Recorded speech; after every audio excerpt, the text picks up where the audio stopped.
Hi folks, Rodney back again with Rodney's Northwest Riding Reviews. Today we've got a fun one in store.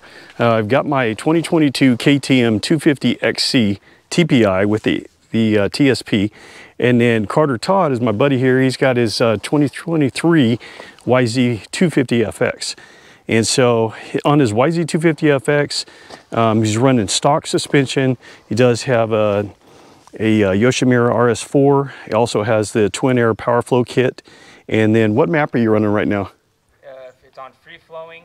Free flowing map? And the second map is key for aggressive. Key for aggressive. Okay, so we're gonna be trying out those two maps. We're gonna do a bike comparison. We're gonna swap back and forth. And Carter's not had an opportunity to spend any time on my KTM. The two strokes that he's ridden in the past have been kind of the older style where they hit really hard and sometimes they're a little hard to manage in the woods. So giving him an opportunity to spend some time on this and then see what he thinks. And then I've ridden his 250FX before. I'm going to spend a little more time on that, and obviously now it has the exhaust and then also has the twin air power flow kit, and I have that on my 450 and it makes a huge difference. So I'm excited to check it out. So come along for the ride. We did, what, 2 trails where we switched back and forth. Yep. And did the same trail just so we could get the actual difference of what it feels like from one bike to the other. And so, Carter, I know we've kind of talked off camera here a little bit, but tell me your thoughts again. I just think between the two, after getting a little bit more seat time on the KTM, I think comparatively, like said earlier, you know, I think it's a bike that could tend to someone that would be still learning, intermediate, and pretty much anybody could ride that bike. It's one of those kind of bikes. Specifically off camera, like we were talking about the throttle, you know, the YZ tends to be more on-off type throttle, I think, and the KTM has a lot more control. I think that's the best way to put it. Seems very linear. Very linear, yeah. And the YZ, which is funny because, you know, they say that 4-strokes can be somewhat easier to ride, but it's almost like the YZ has an old school 2-stroke throttle, right? Kind of like a light switch. On off.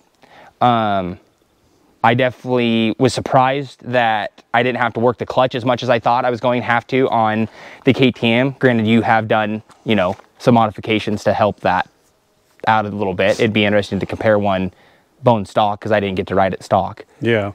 Now it's hard to compare. Like if you were to go buy a brand new one now, obviously it would be totally different because they have the TBI. But when I had this TPI, before I put the TSP performance kit on it, it was very, very flat. There wasn't anything really exciting about it.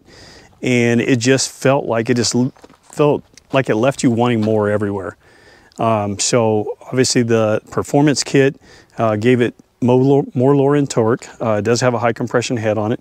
Has a lot more roll-on power, and that probably goes back to what you were saying there, that it's easy to modulate the power, but you can actually, instead of having to clutch as much what you would the old 2-strokes, you can just kind of roll out of a corner and just keep on going without having to touch the clutch. So I would say one of the other aspects that is noticeably different that someone would have to learn to like, I think, unless you're coming off of older generation KTMs or something like it, would be definitely the front brake. I definitely think that deserves attention to talk about because, I mean, you grab the front brake on the YZ super hard and it's going to bury you. You grab the front brake on the KTM and it's like perfect stopping power. So it's easier to modulate. So it's definitely easier to modulate for sure. Okay. Yeah, that's definitely a great point. What do you think, obviously you've got a couple 4-strokes, but what do you think the downfall to a 2-stroke is? Because obviously no bike is perfect. Yeah, no, I would say being grounded. The 4-stroke tends to feel like it sticks to the ground a little bit better. I think that on some of the bigger rocks and stuff, it doesn't deflect as much, and definitely when you're airborne too, when you get up there in air off the ground and then you hit, you definitely know that you hit a little bit more on the KTM. It's a good way to put it, I think. Very true. And I have always said this, it definitely doesn't feel as planted as a 4-stroke does. You tend to kind of bounce off the ground more. But we were just talking about this. Now, his suspension on his YZ is bone stock. The KYB suspension is actually really good. For being bone stock, it is actually really good. And of course, I have that on my 450. I have had mine revalved, and I think that makes a big difference because it, as we talked about before in previous videos, I've had him kind of soften up the initial part of the stroke so it handles all the small chop really well, and it actually corners better because it allows it to sit a little lower in the stroke when you start to hit those corners. But with that being said, we talked about this before. Now, this is not a fair comparison, and I do have Del Saggio spheres in here, so it's a spring fork conversion, and that spring fork gives you a lot better front end traction than what you will with any air fork, at least from what I've seen. Do you agree? Yeah, absolutely. Absolutely. I think comparing these two machines right here, I think that you can, or at least I felt like I can push harder on the KTM and coming into a corner. I think that does have a lot to do with the engine braking and stuff. I think that it's a kind of a weird term, but I think a lot of guys get somewhat lazy and rely on engine braking to help them through a corner. True. When on a 2-stroke, you have to rely on more rider skill and the momentum through the corner, which the 2-strokes allow you to have that momentum through the corner and just get through it. So one of the things I've mentioned in the past is that on the 2-stroke, obviously it doesn't have any engine braking, so it allows it to carry that momentum easier. But the KTM is always rolled really easy, and so if you just pull in the clutch, it will roll better than most Japanese bikes. Yeah, it has definitely a better coasting distance. Exactly. So, you know, I've always felt like that was easier to kind of keep your momentum up. Now, with that being said, on the YZ, it's very on and off. And so it's like you're either on the gas or you're in the engine braking. Yeah. There's no in between.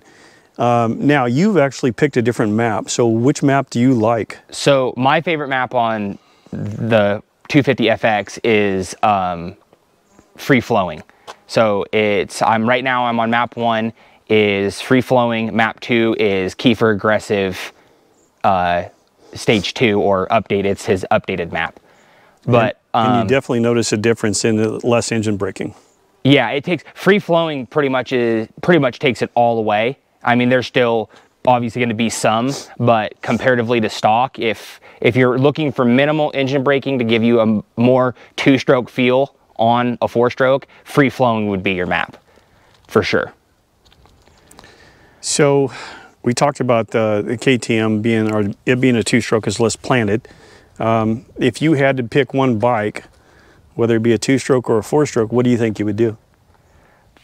For my style of riding, I would probably stay with the 4-stroke just because that's what I'm accustomed to. I had to spend some more time on a 2-stroke, but the guys that grew up on them and ride them, and with the technology stuff, I can see how they can ride them everywhere. Absolutely. I mean, it's an amazing machine.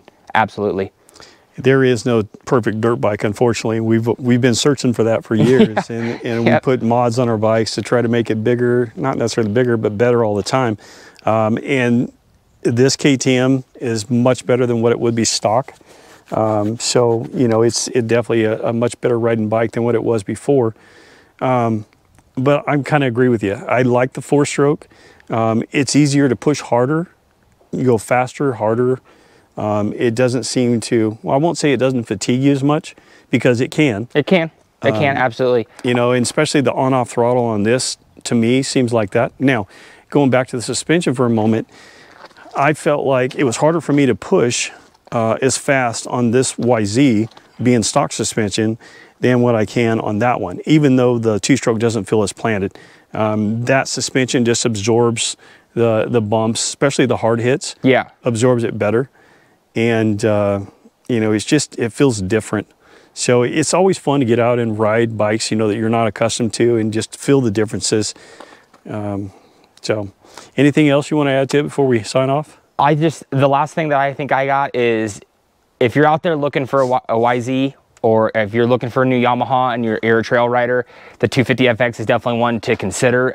If you do go that route, at minimum a slip-on, if not a full system, and the twin air power kit is definitely a must. I mean, it made this thing not even, the first time I rode it, I was like, did I kind of make a mistake? Like, you know, like, should I have gone 2-stroke? You know, kind of was worried about it, and then did some homework. You know, we had discussed it and stuff, and did those 2 things. And just by putting in the air cleaner with a stock pipe and starting it in the garage and wicking the throttle, it was like, well, that's different. So yeah, it's crazy how much it opens it up. And then playing with the maps, I mean, you run it, and when they say Kiefer aggressive, it's something you have to experience, but it definitely hits. It hits hard. Yeah, it's the YZ, and if you've never had an opportunity to ride the YZ250, it's very interesting because, you know, on most 252 strokes, you don't have any power down low. Everything is in the upper RPMs, and it actually feels really aggressive, you know, on the bottom end. And, you know, everybody talks about, you know, how like Star Yamaha motors are so much faster than everybody else on the MX track. But anyway, the stock exhaust is so raspy, it sounds horrible. And I actually hated the exhaust that you had on there when it was just stock. With the RS4, it actually sounds pretty good. Yeah, yeah, it definitely takes the pingy 2-stroke noise away from it. It was pretty obnoxious when we first got it. It was like a raspy cane. Oh man, it was, especially like on a hill climb or something. You're definitely, yeah, your brain's rattled by the time you get back. So one of the things I've always noticed with any aftermarket exhaust that I've done is that it will take a little bit off the bottom. Now, some of them are designed, like for instance, stock exhaust is usually pretty good to give you bottom end and low end torque, I should say, and then some mid range, but not much on top. The Yoshimura on every one that I've had has always given you really good mid range and really, really good top end. Yeah, that's flows better. That's the biggest. This is just a slip-on, RS4 Yoshimura slip-on, and you know, I was really going back and forth on what system to buy, what to do. I'm a Yoshi guy at heart, and so I found a good deal on it, and it was just a slip-on. I was kind of back and forth if I should do full system, but I will say I was thoroughly impressed with just the slip-on. I couldn't imagine what it would do with a full system. I think you would definitely improve it even more. I'm going to go back for just a moment. So on I had a 2019 YZ250FX, and I put a slip-on that, and I hadn't changed not the intake, but I hadn't changed the filter yet. And so one thing I noticed right away is it took a little off the bottom, but it gave a little bit more mid. And then of course the sound was better. When I went to a full exhaust a little while after that. And when I went to the full exhaust, like I said, it gave it more over rev. But when I went to the twin air power flow kit, it gave you instant throttle response. So what I lost on the bottom, it came back. Yeah. And so it's, if you guys are thinking about doing a filter and you don't think it would really make much of a difference, trust me, it makes a huge difference. So anyway, thank you guys for watching. If you have any questions, any comments, please send them my way. Take the time to like and subscribe if you like these videos and would like to see more content.